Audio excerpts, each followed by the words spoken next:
Sveiki, su jumis Unboxing LT ir mes šiandien nusipirkome už 2,29 € va šitą visą 600 gramų gardžiosios virtos dešros šliošsą, ar ką čia tokį, manau, tokia didelė dešra, ją turbūt taip atpjausto ir pakuoja. Va, pagaminta Lietuvoje, Pikok ženklas, Pikok galima nusipirkti tik tai Lidl parduotuvėje, aukščiausia rūšis. Ir padaryta iš ko? 28% kiaulienos, 20% kiaulienos lašinių, kiaulio odelės, valgomosios druskos, konservantų visokių privaryta, aromato skonio stiprikliai, mononatrio gliutomatas. Tai būtinai reiškia bus skani, nes jeigu yra gliutomato, reiškia dešra bus skani.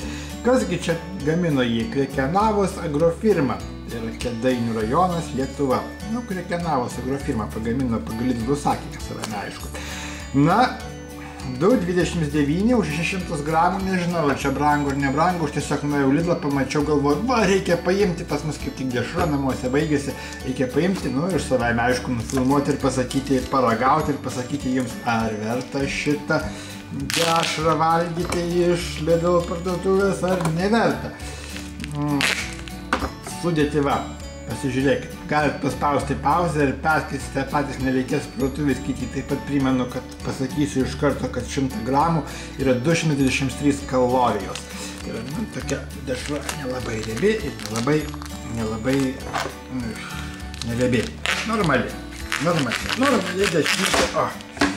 Oho, kaip užpakuota. Vandeninga, buvo parašyta sudėty, kad yra vandens. Taip. Atidarėm. Kokias peckionės, kaip aš atėjau, kokia dešra. Išėmiau, va. Nu ką, pauostam. Dešra kvepia dešra.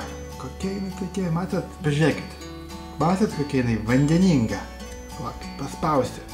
Vandens turbūt, va, kokia jinai vandeninga ta dešra. Taip. Gerai. Atsipjausim ir paragausim savaime, aišku, pasakysiu aš jums, kad čia valgomas ar nevalgomas dalykas. Oi, labai vandeninga. Kandu, ragauju.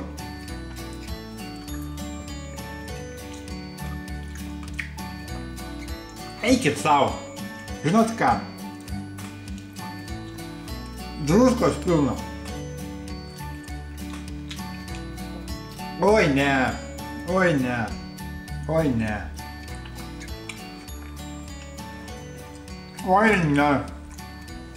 Nevalgoma. Rimtai žinokit, nevalgoma dešra.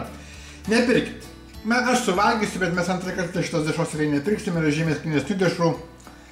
Ir nors čia yra aukščiausia rūšis, bet skonis man nepatinka. Matyt patys tokia šlapoka. Gal jos tokios ir turi būti, bet aš žinokit valgau ne tokia šlapės. Vandens privaryta, labai daug druskos, labai sūri dešra. Ir realiai 2 žvaigždutės iš 5. 2 žvaigždutės iš 5, bet žinokit, 2 žvaigždutės duoda tik todėl, kad, nu, vieną žvaigždutę tai tiesiog taip duoda, o antrą žvaigždutę duoda dėl to, kad man gal kaina patiko ir kiekis gal patiko, bet daugiau joje nieko nėra. Skonis nekoks. Viskas nekas ir šitos prekės iš Lidl parduotuvės aš tiesiog pirkti nerekomenduoju.